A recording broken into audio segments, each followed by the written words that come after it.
a tratar este tema de la psicología como psicología transpersonal y psicología alternativa. Ante una pregunta, lo más sorprendente no es la pregunta en sí, sino encontrar una respuesta que defina de manera global algo y que ésta a su vez sea aceptada de forma unánime. Esto es lo que pasa cuando recorremos distintas definiciones de psicología en distintos momentos históricos con autores provenientes de contextos científicos diferentes. Personalmente me quedo con la definición de que la psicología es el estudio de la vida psíquica y es el estudio de los procesos mentales de un individuo en relación con el medio. El histórico debate epistemológico en busca de una identidad es que la psicología es reclamada desde el ámbito de las ciencias sociales como desde el ámbito de las ciencias naturales. De esta manera se delimitan objetos de estudio y se proponen distintos métodos que resulten compatibles con los respectivos criterios de cientificidad sustentados. Aquí es necesario resaltar que el objeto de estudio de una ciencia no es un objeto empírico, sino más bien conceptual. Es un objeto un poco abstracto delimitado desde el punto de vista epistemológico y no la suma de los temas o de los problemas que esa ciencia trata de resolver. En las ciencias del hombre, el sujeto irrumpe constantemente desde lo individual, desde lo social, desde lo cultural y desde lo histórico. Aquí damos cuenta de la noción de paradigmas como realizaciones científicas universalmente reconocidas que durante un determinado tiempo proporcionan modelos de problemas y de soluciones. El pasaje de un paradigma a otro se produce en parte porque el nuevo paradigma responde a más interrogantes que el primero. Sin embargo, este pasaje es muchas veces obstaculizado por la adhesión al viejo paradigma y muchas veces fundamentado en el solo hecho de la resistencia al cambio en sí. Gaston Bachelard, un filósofo francés que se especializó en epistemología, sostiene que se conoce en contra de otros conocimientos que ya se tienen y que esos conocimientos previos pueden funcionar como obstáculos para la adquisición de nuevos conocimientos. La personalidad, ¿qué es la personalidad? Hay una acepción popular que es pensar que los demás tienen un patrón de conducta consistente y coherente que nos sirve para predecir su conducta. Desde el punto de vista epistemológico, la personalidad es un concepto que está muy unido al mundo del teatro. En griego, prosopon significa máscara y tiene la misma raíz que persum, que significa cabeza o cara. Es decir, que la personalidad es un constructo psicológico. Podemos definir personalidad como el patrón de actitudes, de pensamientos, de sentimientos y de conductas que caracterizan a una persona y que tienen una cierta persistencia y estabilidad a lo largo de su vida, de modo que las manifestaciones de ese patrón en las diferentes situaciones poseen algún grado de predictibilidad. Cuando Piotr Ouspensky habla de la psicología, de la posible evolución del hombre, nos dice que estamos tan acostumbrados a las cosas viejas, a las viejas canciones, a los viejos motivos, que ya hace mucho tiempo que hemos dejado de esperar y también hemos dejado de creer que pueda existir algo nuevo. Y cuando aparecen cosas nuevas, creemos poder explicarlas, pero desde el punto de vista de la interpretación de las cosas viejas. Por una o por otra razón, siempre se ha sospechado de tendencias equivocadas o tendencias subversivas de la psicología, ya sean estas de tipo religiosas, políticas o morales. y por lo tanto ha tenido que usar diferentes disfraces. Por miles de años la psicología existió bajo el nombre de filosofía y en la India en forma de yoga, por ejemplo. De lo que no hay duda es que todas las religiones reconocidas desarrollan un tipo de enseñanza psicológica, conectada a menudo con algún tipo de práctica. Durante el tiempo en que la psicología estuvo conectada con la filosofía y con la religión, también existió bajo la forma de arte. La poesía, el drama, la escultura, la danza y aún la arquitectura eran medios de transmisión de conocimientos psicológicos. Por ejemplo, las catedrales góticas eran, en su sentido primordial, tratados de psicología. Aquí es necesario notar que todos los sistemas psicológicos y doctrinas, tanto los que existen como las que existieron y las que fueron ocultadas o disfrazadas, pueden dividirse en dos categorías principales. Primero están los sistemas que estudian al hombre tal como se encuentra o como se supone o imagina. En segundo lugar, los sistemas que estudian al hombre desde el punto de vista de lo que puede llegar a ser, desde el punto de vista de su posible evolución. Estos últimos sistemas en realidad son los sistemas originales. El hombre, tal cual lo conocemos, no es un ser completo. La naturaleza lo desarrolla hasta cierto punto y luego lo deja para que éste continúe desarrollándose por sus propios medios, por sus propios esfuerzos y por sus propias iniciativas. Con esto queremos decir que el desarrollo de ciertas cualidades y rasgos interiores que generalmente permanecen sin crecer y que no pueden desarrollarse por sí solos, es un trabajo propio del hombre.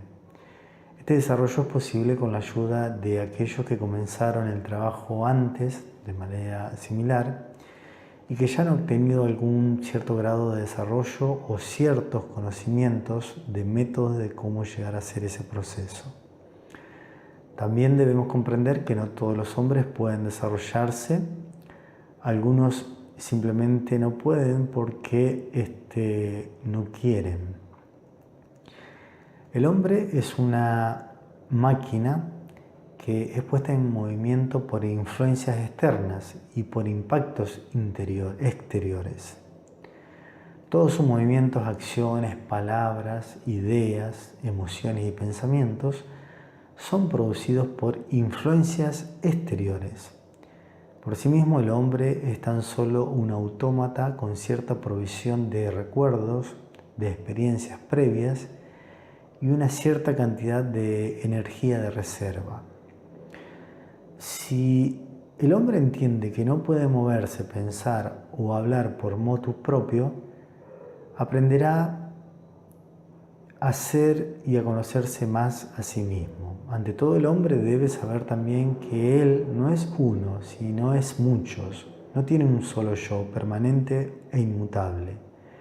El hombre tiene la ilusión de unidad, en primer lugar, porque tiene un cuerpo físico, luego porque tiene un nombre y en tercer lugar por la implantación de ciertos hábitos mecánicos que los adquirió por la educación o por imitación. Cuando el hombre dice yo soy tal cosa, cree estar experimentando de la totalidad de sí mismo, pero en realidad es un pensamiento pasajero. Una hora después lo puede haber olvidado completamente y experimentar la misma o con la misma convicción un punto de vista o un interés totalmente opuesto al anterior. Lo más interesante de todo esto es que el hombre no lo recuerda, pero sí reconoce y se reconoce con el último yo que se manifestó. ¿La conciencia qué es? La conciencia es una especie de darse cuenta de uno mismo, darse cuenta de quién soy, darse cuenta de dónde estoy y más aún darse cuenta de lo que sé y de lo que no sé.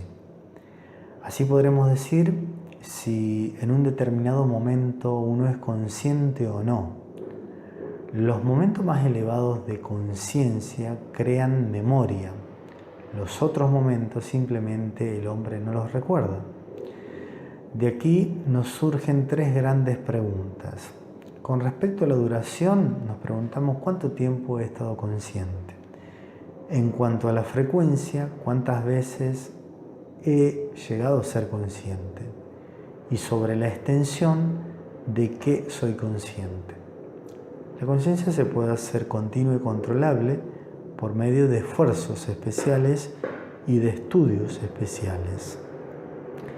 Asimismo, el hombre solo vive en dos estados de conciencia. La parte de su vida que la pasa en el sueño y la otra parte en el estado de vigilia, aunque esta segunda difiere muy poco de la primera. Los vislumbres de conciencia vienen en momentos excepcionales, en estados altamente emocionales, en momentos de peligro o en momentos o en situaciones nuevas e inesperadas. Cuando nos preguntamos por qué recuerdo tal cosa y no otra, o por qué recuerdo esto y no aquel suceso, es solo porque aquellos hechos en los que no fuimos conscientes no los recordaremos. La gente pretende saber sobre toda clase de cosas, sobre Dios, sobre la vida futura, sobre el universo, sobre el origen del hombre, sobre su evolución, pero en realidad no sabe nada, ni siquiera sabe sobre sí mismo. Y cada vez que el hombre habla sobre algo como si supiera del tema, es cuando miente y cuando se miente a sí mismo. Por lo tanto, el estudio de la mentira llega a ser de capital importancia en la psicología. La psicología tiene que estudiar a un hombre sin conocer al hombre real, cuando ni éste se conoce a sí mismo. Por esta razón, la psicología tiene que separar lo que es real de lo que es imaginario en el hombre. Aquí entonces hablamos de dos conceptos: la esencia, que es lo innato en el hombre, y la personalidad, que es algo adquirido. Las dos son necesarias y una no puede vivir sin la otra. ¿Qué es lo que hace que un hombre quiera adquirir un nuevo conocimiento para cambiarse a sí mismo?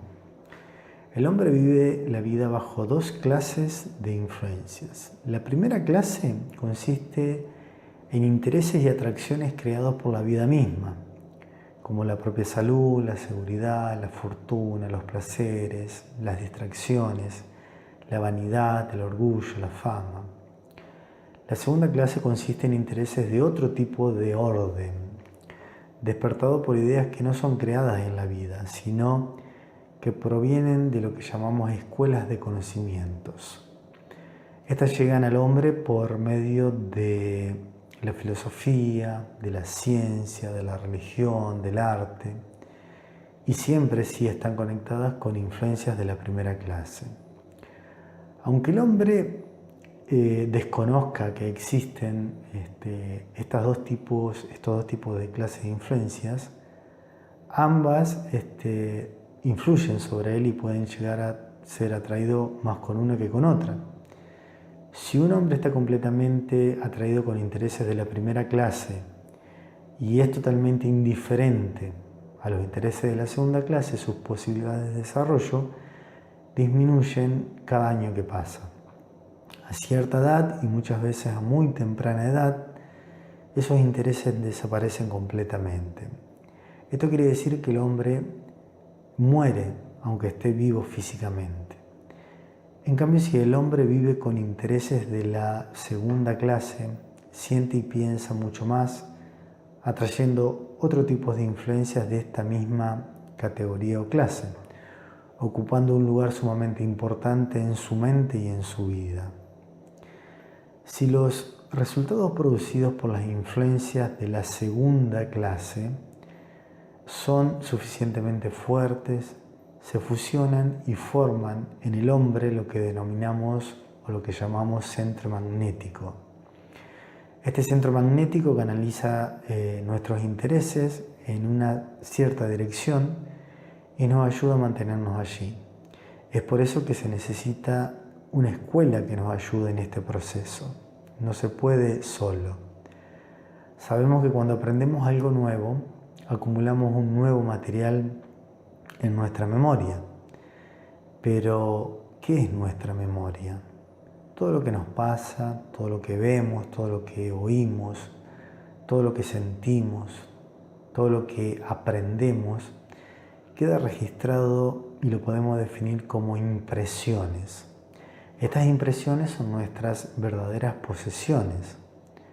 Para entender un poquito todo esto, podemos decir que nuestro centro motor o nuestro centro instintivo es 30.000 veces más rápido que nuestro centro intelectual. Y nuestro centro emocional, cuando trabaja a una velocidad normal, es 30.000 veces más rápido que nuestro centro motor y nuestro centro instintivo. Ahora entendemos un poco más lo que hace una emoción, sea esta negativa o positiva en nuestra vida. Lógicamente la ciencia ordinaria no puede explicar esto y lo que hace muchas veces es evadir el tema o se rehúsa a discutirlo, aunque en la actualidad esto está ya cambiando. Para un hombre que nunca ha pensado en sí mismo y que nunca ha tratado de estudiarse a sí mismo, no hay nada de extraño en todo esto. Pero desde el punto de vista de la fisiología ordinaria, estos fenómenos parecen casi milagrosos. Suponemos que cada centro está dividido en dos partes, una parte positiva y otra parte negativa. En el centro intelectual podemos decir que está dividido en afirmación y en negación, en sí y en no. En el centro instintivo la división también es muy clara, algo es agradable o algo es desagradable. Como vemos, los dos son necesarios y uno no puede existirse en el otro. En el centro emocional, a simple vista la división también nos parece simple y obvia, pero en realidad no es tan así. En este centro emocional no hay ninguna parte negativa que sea natural. Es decir, la mayoría de las emociones negativas están basadas y transformadas por la imaginación del hombre y por la identificación. Lo bueno de todo esto es que en nuestro estado actual no hay nada permanente. ¿Cuántas veces hemos escuchado a alguien decir también que tiene un determinado complejo?